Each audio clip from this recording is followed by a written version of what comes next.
Welcome back to the deep dive. We're going to be talking about mental health, faith, and personal struggles today. Looking at a recent talk from Reyna Aburto. Second counselor in the Relief Society General Presidency. Right. Yeah. And we really wanted to dive into this because I think it's a topic that a lot of people are dealing with, and it's something that we don't always talk about openly, especially, within faith communities. Right. And she uses this really powerful analogy of a plane flying through a storm Yes. to kind of represent what it feels like to face those emotional challenges. What I thought was so striking about her talk was the honesty. I mean, she doesn't shy away from the reality of mental health challenges. Mm. And it's really fascinating how she brings in faith as well. Yeah. Showing how it can be both a source of strength, but also maybe unintentionally a source of pressure. That's actually something I wanted to ask you about. Okay. This plane and storm analogy. What do you think makes it so effective for describing these emotional difficulties? Well, I think it resonates because it's such a universal experience. I mean, think about it. We've all felt that feeling of being caught in a storm, right? Whether it's literal Yeah. or metaphorical. The turbulence, that loss of control, that fear of the unknown. It's such a powerful way to convey the intensity of what we're feeling emotionally. Yeah. And it's relatable regardless of your background or beliefs. Yeah. Everybody's on the same flight in some way. Exactly. And she goes on to emphasize something that I think is so important, which is that feeling sad or worried is normal. Mm-hmm. I have to say, when I heard her say that, it was like a breath of fresh air. Yeah. Because I've often felt this pressure to put on this brave face and pretend that everything is perfect. Especially within certain circles, Right. there's this expectation to always be positive, Mm-hmm. which makes it even harder when you are struggling. Have you noticed that too? Absolutely. And that's what makes Aburto's message so powerful. It normalizes these emotions. And from a scientific perspective, our brains are just as susceptible to illnesses, trauma, and chemical imbalances as any other part of our bodies. Yeah. When she talks about her anxiety, you can understand that there might be a chemical component to this. Right. An imbalance of neurotransmitters like serotonin in the brain. I remember going through this really rough patch. Everything just felt so heavy and I was exhausted all the time. And even the simplest things just felt overwhelming. Yeah. And I kept telling myself to snap out of it, Mm-hmm. But it just wouldn't go away. And I just felt so alone and like something was wrong with me. That feeling of isolation is so common. And, as Aburto emphasizes, it's crucial to remember that you're not alone. Yeah. And those feelings are not a sign of weakness. It's a part of being human. Let's talk about the role of faith in all of this. Sure, because Aburto really tries to balance acknowledging these mental health challenges with the importance of faith. How do you see this playing out in her message, and what are some potential implications, maybe even unintended consequences of that? Well, she brings in this concept of grace as it relates to striving for perfection. She emphasizes that we are not expected to be perfect in this life, that perfection is a process, unfolds over time, and it's only achievable through the grace of Jesus Christ. Yeah. This belief can be incredibly comforting for those who feel overwhelmed by that pressure to live up to impossible standards. I can see how that idea of grace could be comforting, but I also wonder if it could maybe inadvertently reinforce feelings of inadequacy for some people, for someone already struggling with self-doubt. Could needing grace to reach perfection kind of amplify those negative feelings? That's a really insightful observation, and it highlights just how delicate this balance can be. And it also brings us to another key takeaway from her talk, which is the importance of open communication. Yes. Let's talk about breaking the silence surrounding mental health, especially within faith communities. Absolutely. Isolation and stigma can be incredibly damaging. People often suffer in silence because they're afraid of being judged or misunderstood. And tragically, as Aburto points out, this silence can have devastating consequences. She actually brings up suicide, which can be such a difficult topic to address. How does she approach this sensitive subject, and what insights does she offer, especially for those of us who might not even know how to start a conversation about it? She speaks from personal experience. She shares her own story of losing her father to suicide. Yeah. And that just immediately dismantles any barriers, lets people know that it's a safe space to talk about these tough emotions. It's such a raw human moment. Yeah. It reminds us that these issues affect real people, even those in leadership positions. She also mentions that talking about suicide can actually help prevent it. Right. Can you elaborate on that? Because I think that's something a lot of people might not fully understand. Sure. There's this misconception that talking about suicide might plant the idea in someone's mind Right. or encourage them to act on those thoughts. Yeah. But research has shown that the opposite is true. Openly discussing suicide in a safe and responsible manner allows people to express their pain, Yeah. connect with others who understand, Mm. and seek help without feeling ashamed. It's like shining a light into the darkness, Yeah, providing a lifeline. exactly. And it reminds me of that quote, depression thrives in secrecy but shrinks in empathy. It really highlights the importance of creating a culture of support and understanding. It really does. When we create an environment where people feel safe to share their struggles, we dismantle the power of shame and stigma, allowing hope and healing to flourish. I love that. Think back to that plane in the storm. Mm-hmm. Open communication is one of those tools that Aburto's offering to help you navigate through that turbulence. Yes. What are some other avenues of support that she suggests? She encourages seeking help from different sources, Yeah. turning to God in prayer, finding support from loved ones, Mm-hmm. and, crucially, seeking professional help from medical and mental health experts. It's not an either situation, right? It's not. It's really advocating for a holistic approach that recognizes the value of faith, community, and professional guidance all working together. That's a valuable insight. It's not about choosing one over the other, Yeah. but recognizing that healing can come from multiple sources. And this brings us to another critical point that Aburto emphasizes, compassion over judgment. Let's dive into that in part 2 of our deep dive. Welcome back. You know, it's remarkable how Aburto kind of weaves personal experience with, scriptural teachings and also this practical advice all together. Yeah, it's a really great mix. It is. That's what makes it so impactful, I think, because it feels so grounded and relatable, because it is rooted in real-life experiences. Yeah, And she offers these actual steps we can take right. to move forward. Yeah, and she specifically emphasizes the importance of reaching out for help from multiple sources, Right. prayer, loved ones, and crucially seeking guidance from medical and mental health professionals. right. It's like she's reminding us not to limit ourselves when it comes to healing. Wow. There's power in prayer, Mm. there's power in human connection, Yeah. and there's also power in tapping into the expertise of trained professionals. Right. I mean, think about it this way. If you had a broken leg, Yeah. you wouldn't hesitate to see a doctor. No, Mental health is just as important as physical health. absolutely. And reaching out to professionals can be vital for recovery. I totally agree. We need to stop stigmatizing mental health treatment Right. and start viewing it as a form of self-care. Yeah. Just like going to the doctor for a checkup. Exactly. Aburto also talks about having compassion, especially for those who are struggling. Yes. How does this tie into the overall message of her talk? I think compassion is really at the heart of her message. Mm-hmm. It's about moving beyond judgment Yeah. and offering grace, both to ourselves Yeah. and to others. Remember that, quote, depression thrives in secrecy, but shrinks in empathy. Compassion is the key to breaking that cycle. Yeah. It's the antidote to shame and isolation. Oh, I love that. That makes me think about all the times I've been so hard on myself Yeah. for not being perfect or for struggling with these negative emotions. It's like I Mhm. was holding myself to some impossible standard. And Aburto's message is such a good reminder to be kinder to ourselves, Absolutely. to acknowledge that it's okay to not always be okay. You're right. That's a powerful realization. Yeah. And it's something we often forget to do. Yeah. Show ourselves the same compassion we readily extend to others. Yeah, absolutely. And it's not just about self-compassion, right? No. It's about radiating that same empathy and understanding outwards to those around us. Exactly. So how can we as individuals and as communities create a culture of compassion, especially for those who might be struggling silently? That's the big question, isn't it? Yeah. I think it starts with awareness. Yeah. We need to educate ourselves about mental health challenges, recognizing that they're real, they're common, and most importantly, treatable. Yeah. We need to be willing to have open and honest conversations, Right. break down those walls of stigma and shame. So it's not just about being nice. Yeah. It's about creating those safe spaces Yes. where people feel like they can share their struggles without judgment. Absolutely. Yeah. It requires a real shift in our mindset, I think.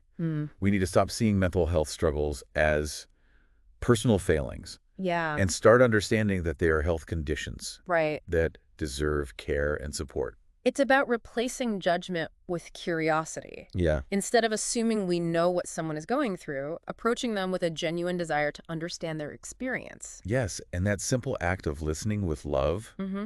without judgment Yeah. can be incredibly powerful. So true. Remember, we don't always need to have the answers or try to fix things. Right. Sometimes the most supportive thing we can do is simply be present. Yeah. Validate someone's feelings and let them know they're not alone. Aburto emphasizes that even when things feel dark and overwhelming, there's always a light guiding us toward healing. Yes. It reminds me of that image of the plane Yeah. breaking through the storm clouds and seeing the sunlight. Yes, it's a perfect metaphor for that journey of recovery. Yeah. Even when we feel lost and overwhelmed, Yeah. there's always hope for a brighter tomorrow. And that hope can come from many sources. Again. Faith, our community, professional support, and even from within ourselves. Exactly. She also talks about how going through these difficult experiences can actually refine us. Yes. And make us more compassionate and understanding toward others. Right. That's a really important point. Yeah. Our challenges can shape us in profound ways, allowing us to understand human suffering more deeply and to cultivate a greater sense of empathy. It's like those experiences, however difficult they may be, they add to the richness and complexity of our stories. It's like kintsugi, the Japanese art of repairing broken pottery with gold. Oh, wow. You know, those cracks and imperfections become part of the beauty and the history of the object. What a beautiful analogy. Yeah. It reminds us that those struggles don't diminish our worth. Yeah. They become part of who we are. Yeah. Now, Aburto then offers this call to action. She challenges us to succor the weak, lift up the hands which hang down, and strengthen the feeble knees. What does that mean to you? And how can we put this into practice? I think it's a call to go beyond just feeling bad for someone and to actually take action, to reach out to those who feel isolated, offer a listening ear, and truly extend a helping hand. And those acts of support don't need to be grand gestures. No, they don't. Sometimes the smallest things can be the most meaningful. Right. You know, a kind word, a listening ear, simply sitting with someone in their pain without trying to fix it. It's about creating a ripple effect of compassion that starts with ourselves and expands outwards to our families, our communities, and even the world around us. Exactly. And that's how we begin to change the narrative. Yeah. Shifting from judgment and silence to understanding and support. Remember, even the smallest act of compassion has the power to make a difference in someone's life. I love that. Do you have any practical tips that come to mind for being more compassionate and supportive? Oh, absolutely. First and foremost, educate yourself. Yeah. Learn about the different types of mental health challenges, their symptoms, and the available resources. The more we understand, the more equipped we'll be to offer support. Knowledge is power, right? It really is. It allows us to break down those misconceptions and approach these issues with greater sensitivity and understanding. And I would add, be mindful of our language. Yes, absolutely. Avoid using stigmatizing language or making jokes about mental health. You know, words have so much power. They do. And even comments that seem harmless can actually perpetuate negative stereotypes and discourage people from seeking help. Right. You know, we have to think before we speak, especially when it comes to sensitive topics like mental health. That's so true. And another tip is to practice active listening. Yeah. When someone is sharing their struggles, resist the urge to offer unsolicited advice or try to fix their problems. Focus on listening attentively, validating their feelings, and offering genuine empathy. Creating that safe space where they feel heard and understood without judgment. And don't be afraid to ask for help yourself. Yes. If you are struggling or you know someone who is, reach out to trusted resources such as mental health professionals, support groups, or faith leaders. You know, we don't have to go through this alone. We don't. There is strength in seeking help and connecting with others who understand. Absolutely. And finally, remember that compassion is not a destination. It's a journey. Yeah. A constant practice of cultivating a mindset of understanding, empathy, and kindness towards ourselves and others. You know, it's amazing how Aburto manages to weave in, those deep spiritual insights with practical advice for dealing with mental health challenges. It's a really powerful combination. Yeah, it really is. It's that combination of faith and real-world application that makes her message so effective. Yeah. She acknowledges the pain and the difficulties, but always points towards the light, reminding us that healing is possible. Yeah. And we don't have to walk that path alone. You know, and Going back to that analogy of the plane in the storm, Right. she uses this imagery to illustrate how it feels when we're facing those emotional storms. But there's another layer to it, right? Yeah. She highlights that even in the midst of that storm, there's a pilot guiding us towards safety. Such a powerful reminder. Yeah. That even when we feel lost and overwhelmed, there's a higher power, a source of strength and guidance that we can rely on. It speaks to the importance of faith, Yeah. not just in a divine being, but Yeah. also in ourselves. And our ability to navigate through those difficult times. Absolutely. It's like that moment when the plane finally breaks through those dark storm clouds and you see the sunlight breaking through. Yeah. It's such a powerful visual for how hope can emerge even after the most turbulent experiences. Yeah, and that hope fuels our resilience, I think, Yeah. and our determination to keep going, Yeah. even when the path ahead seems uncertain. Aburto also talks about the importance of finding light in the darkness, even in the middle of our struggles. Yeah. What are your thoughts on that? Well, she reminds us that our challenges can refine us, making us more compassionate and understanding towards others. Those experiences, as difficult as they may be, can become sources of strength and resilience, Right. allowing us to connect with others more deeply Yeah. and offer support from a place of true understanding. What stands out to you about that idea? Well, it reminds me of kintsugi, the Japanese art of repairing broken pottery with gold. You know, the cracks and imperfections aren't hidden. Right. They're highlighted, becoming part of the object's history and beauty. Yeah. Our struggles, too, become part of our story, Yeah. adding depth and meaning to our lives. What a beautiful analogy. Right. It speaks to the idea that our brokenness doesn't diminish our worth. No, it doesn't. It simply adds to the richness of our experiences. I love that. Aburto concludes with a powerful call to action, urging us to come into Christ and be perfected in him. What do you think she means by this? Well, it's an invitation to find healing and wholeness Yeah. through a relationship with the divine, to draw strength from something greater than ourselves, and to allow that love and grace to transform us from the inside out. Yeah. And she reminds us that this journey of healing isn't a solitary one. It's not. We're called to support each other, to Yeah. bear one another's burdens, and Right. to mourn with those that mourn. That's right.